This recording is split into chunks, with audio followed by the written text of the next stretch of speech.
अग्निं दूतं वृणीमहे होतारं विश्ववेदसम् अस्य यज्ञस्य सुक्रतुम् अस्य यज्ञस्य सुक्रतुम्।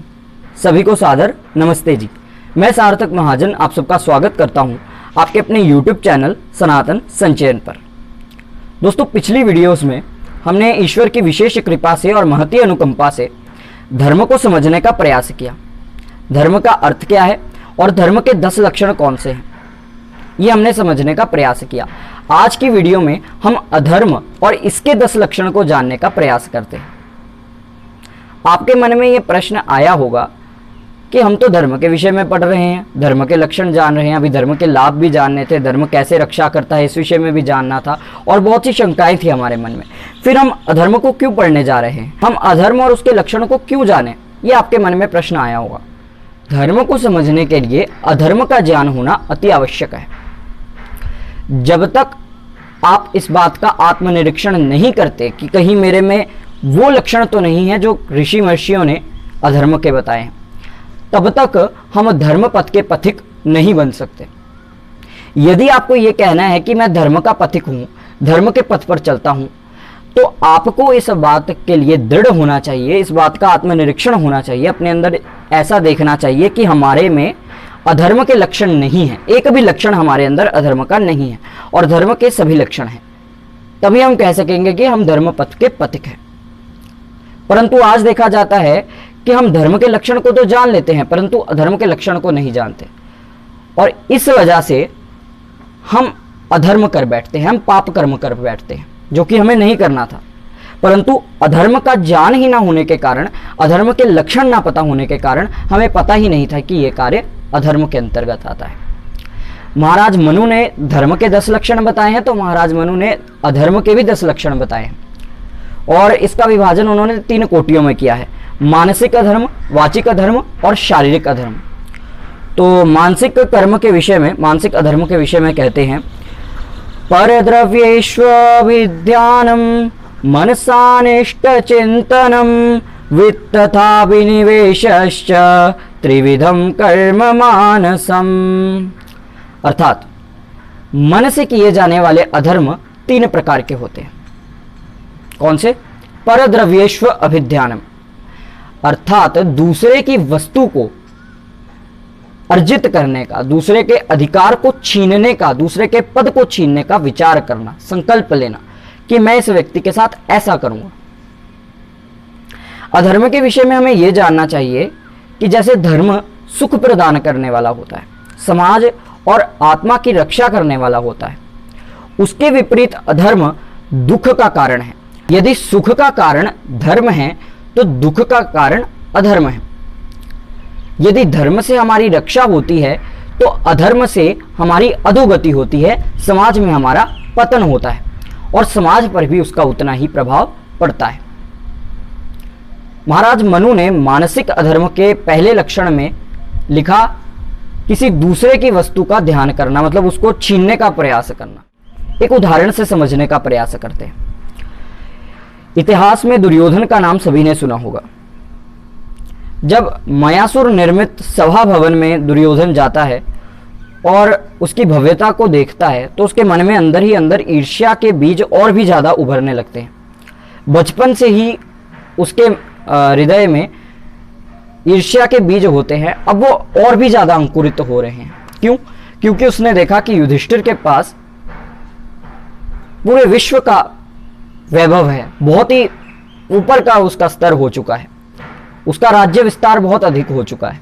तो ईर्ष्या से वो अंदर ही अंदर जलता जाता है और अपने मामा जी से कहता है कि मैं अग्नि में, जलती हुई अग्नि में प्रविष्ट करके अपने प्राण त्याग दूंगा, क्योंकि मैं युधिष्ठिर की ऐसी उन्नति नहीं देख सकता, मैं युधिष्ठिर के ऐसा वैभव नहीं देख सकता। युधिष्ठिर के पास जितने पदार्थ हैं वो मेरे पास होने चाहिए थे। मेरे मन में ये विचार आ रहा है और इस विचार के कारण मैं अंदर ही अंदर जलता जा रहा हूं, इसीलिए मैं जलती हुई अग्नि में प्रविष्ट करना चाहता हूं। इससे आप अनुमान लगा सकते हैं कि जो व्यक्ति पराये धन की इच्छा करता है पराये धन के लिए पागल सा हो जाता है कि उसको वो छीनना है और उसके लिए वो दृढ़ संकल्पित हो जाता है, तो उसकी स्थिति क्या हो जाती है? रातों की उस व्यक्ति की नींद उड़ जाती है।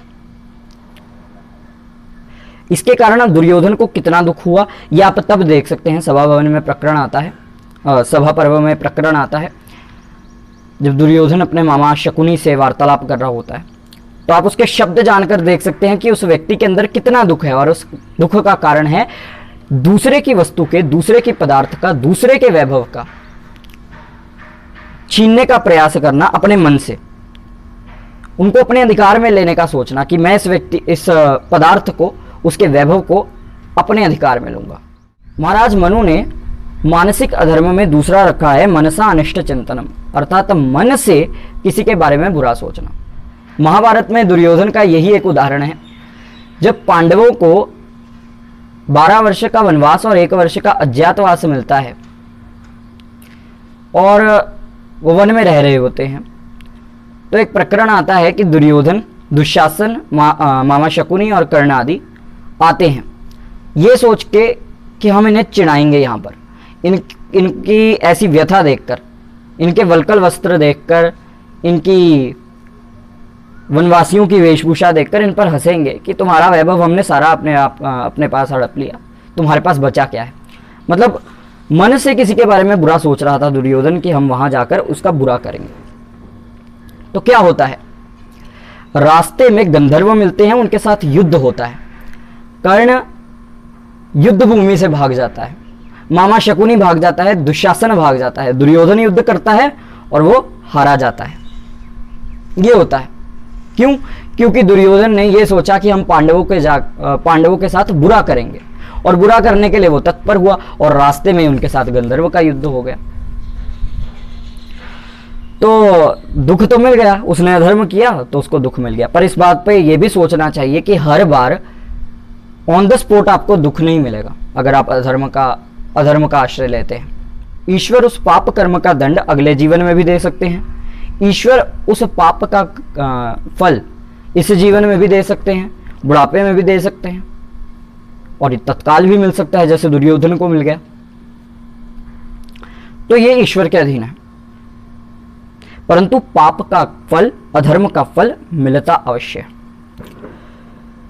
आगे लिखते हैं महाराज मनु, जो तीसरा मानसिक अधर्म है, मनसा अनिष्ट चिंतनम के बाद लिखते हैं वित्तथ अभिनिवेशश्च, अर्थात मन से किसी गलत सिद्धांत को स्वीकार कर लेना, किसी गलत असत्य बात को स्वीकार कर लेना। त्रेता युग में भरत की माता कैकेयी का भी उदाहरण ले लेते हैं। श्री राम से अपने पुत्र से भी ज्यादा प्यार करती थी, अधिक प्रेम करती थी। मेरे भरत से ज्यादा मुझे श्री राम प्यारे, ऐसा कहती थी। परंतु मंथरा ने कान भरे, मंथरा की बात मानी और दुख भोगा, अधर्म किया, अभिनिवेश। यहाँ पर अभिनिवेश वैसे तो दार्शनिक योग दर्शन की भाषा में देखें तो अभिनिवेश का अर्थ होता है मृत्यु से भय, परंतु यहाँ पर प्रकरण अनुसार, जैसा कि सुरेंद्र कुमार जी ने मनुस्मृति में किया है इसका अर्थ, और ऋषि दयानंद ने भी इसी प्रकार उपदेश मंजरी में किया है पुनः प्रवचन देते हुए, तो यहाँ मिथ्या विचार या संकल्प करना, मिथ्या विचार या सिद्धांत को सत्य स्वीकार करना, इस प्रकार लिखा है। तो हुआ क्या था, कैकेयी ने कान भर दिए कि राम राजा बनेंगे तो तुम्हें दासी बनना पड़ेगा, कौशल्या राजमाता होंगी, तुम उसकी नौकरानी होंगी। इस प्रकार से बीज बोए और ईर्ष्या का बीज अंकुरित हुआ। श्री राम को वनवास दिया, बाद में दुख होगा। तो इस प्रकार से ये मानसिक अधर्म है। महाराज मनु वाचिक धर्म के विषय में क्या लिखते हैं ये जानिए। पारुष्यमृतं चैव पैशून्यं चापि सर्वशः असंबद्ध प्रलापश्च वाङ्मयं स्यात् चतुर्विधम्, अर्थात वाणी से किए जाने वाले अधर्म 4 प्रकार के हैं। पहला क्या है, पारुष्यम। पारुष्यम का अर्थ होता है कठोर बोलना, कड़वा बोलना। मान लीजिए कोई अंधा व्यक्ति है, कोई मोटा व्यक्ति है, कोई काला व्यक्ति है, तो उसको कठोर बोलना क्या होगा, अरे ए मोटे इधर आ, अरे वो अंधे इधर आ, अरे वो अंधे सीधा चल। इस प्रकार से जब कठोर व्यक्ति बोलता है तो समाज को तो दुख होता ही है, मतलब जिस व्यक्ति को बोला गया है उसे भी दुख होगा, और बाद में तुम्हें भी उस अधर्म का फल भोगना पड़ेगा, हमें भी उस अधर्म का फल भोगना पड़ेगा, इसीलिए बाद में हमें भी दुख होगा। महाभारत में भी कई जगह और भी जगह है जहाँ द्रौपदी के विषय में भी कुछ अनर्गल प्रलाप किया गया था, अनर्गल उनको बोला गया था। तो क्या हुआ, महाभारत का युद्ध हुआ। तो महाभारत में भी वाणी से जो कठोर बोलना है वो बहुत जगह देखा गया है। तब बात यही थी कि लोग मिथ्याभिमान में फंस चुके थे, इसीलिए अधर्म फैल रहा था। आगे वाचिक अधर्म में पहला तो हो गया कठोर बोलना, कि अंधा, मोटा, काना, काला, लंगड़ा, इस प्रकार के शब्दों का उपयोग करना, या किसी भी गाली को देना, ये पारुष्यम में ही आएगा।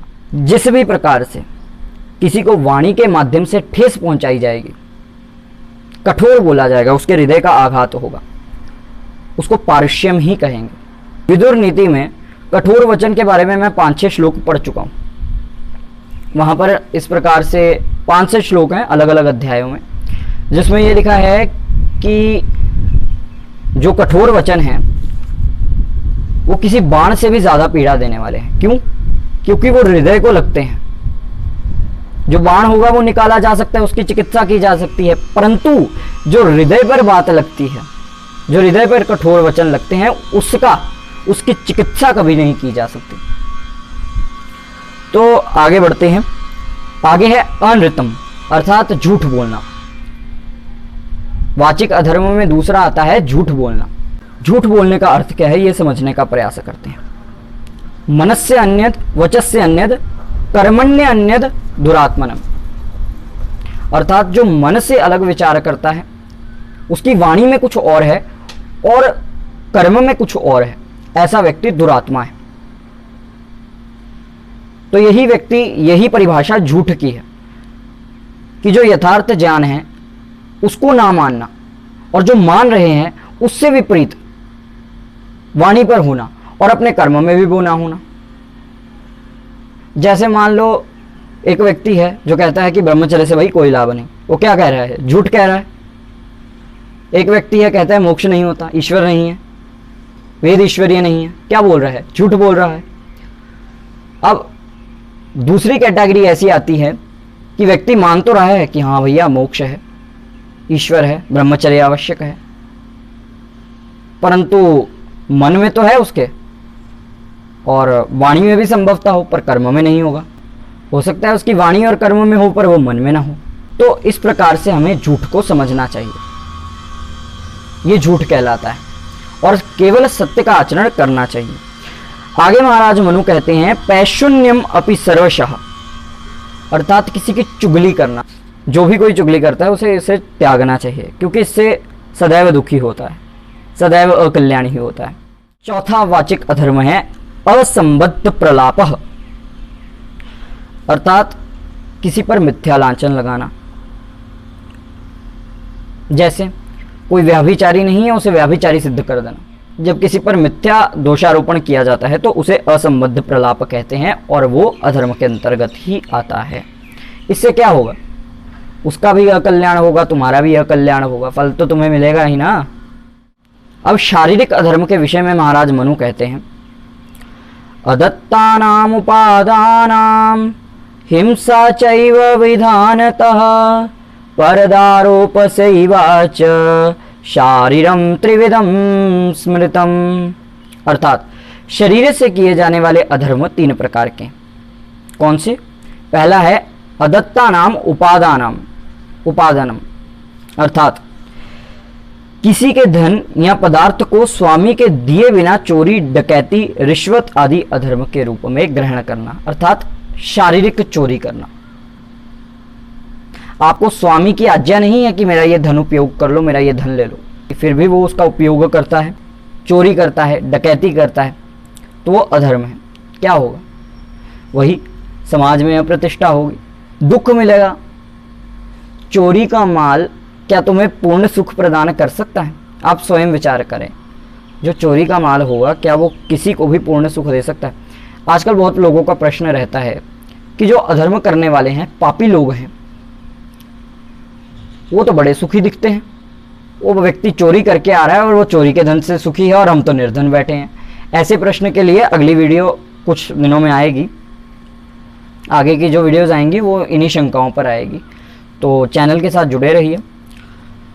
तो उस विषय में हम अगली वीडियो में बात करेंगे, नहीं तो लंबा बहुत हो जाएगा आज का विषय। तो किसी के धन को बिना स्वामी की आज्ञा के ग्रहण करना ये चोरी है और ये ही अधर्म है। रिश्वत लेना ये अधर्म है।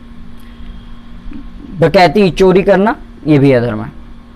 आगे, अविधानता हिंसा एवं, मतलब शास्त्रों में जिन हिंसाओं का विधान नहीं है उन हिंसाओं को करना। जैसे आपके मन में विचार आएगा, भाई ऐसा कौन सा शास्त्र है जो हिंसा करने का विधान करता है? जैसे एक राजा है, उसका धर्म क्या है? प्रजा की रक्षा करना। अब मैं बताता हूँ कि हिंसा का विधान क्यों है।